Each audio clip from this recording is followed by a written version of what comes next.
দর্শক, যেমনটি আমরা প্রতিবেদনে দেখছিলাম, চট্টগ্রামের আনোয়ারায় আওয়ামী লীগের দুপক্ষের সংঘর্ষে আহত হয়েছে অন্তত 15 জন। এ নিয়ে বিস্তারিত জানাতে চট্টগ্রাম থেকে যুক্ত হচ্ছেন সহকর্মী AKM নাসিম। নাসিম, সংঘর্ষের পর এলাকার বর্তমান পরিস্থিতি কি, বিস্তারিত জানাবেন।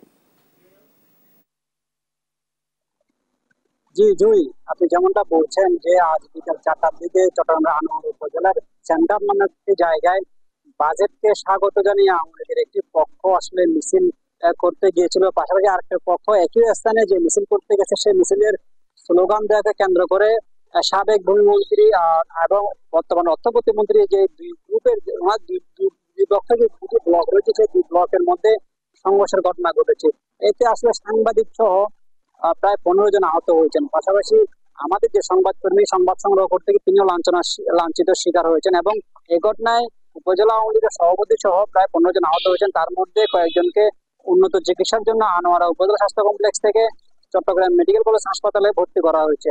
আমরা শেষ খবর পাওয়া পর্যন্ত এখন আনোয়ারা উপজেলার পরিস্থিতি ভালো এবং পুলিশ এ ঘটনার পরপর পরিস্থিতি নিয়ে এসেছে এবং আমরা যেটি জেনেছি এ ঘটনায় থানায় দুই পক্ষেরই মামলার প্রস্তুতি নিচ্ছে। তবে পুলিশের পক্ষ থেকে বলা হচ্ছে যে দুই পক্ষের যে সংঘর্ষ হয়েছে যারা আহত হয়েছেন তাদের খোঁজখবর নেওয়া হচ্ছে এবং দুই পক্ষই বিভিন্ন মাধ্যমে তদবির করে তারা মামলা দায়েরের চেষ্টা করছেন।